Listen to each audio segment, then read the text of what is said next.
أعوذ بالله من الشيطان الرجيم.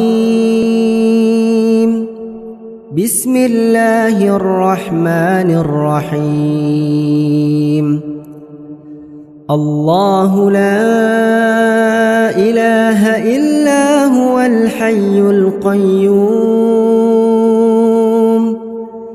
لا تأخذه سنة ولا نوم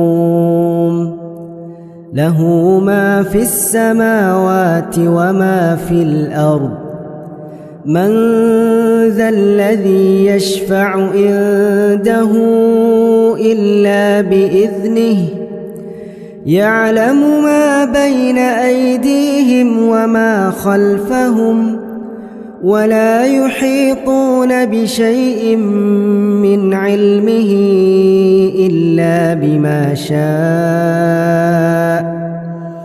وسع كرسيه السماوات والأرض ولا يؤوده حفظهما وهو العلي العظيم।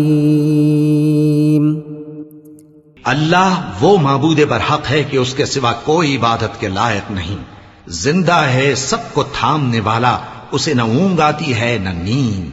जो कुछ आसमानों में और जो कुछ जमीन में है सब उसी का है। कौन है कि उसकी इजाजत के बगैर उससे किसी की सिफारिश कर सके। जो कुछ लोगों के रूबरू हो रहा है और जो कुछ उनके पीछे हो चुका है उसे सब मालूम है, और लोग उसकी मालूमात में से किसी चीज पर दस्तरस हासिल नहीं कर सकते। हां, जिस कदर वो चाहता है उसी कदर मालूम करा देता है। उसकी बादशाही और इल्म आसमान और जमीन सब पर हावी है, और उसे उनकी हिफाजत कुछ भी दुश्वार नहीं। वो बड़ा आली रुतबा है, जलीलुल कद्र है।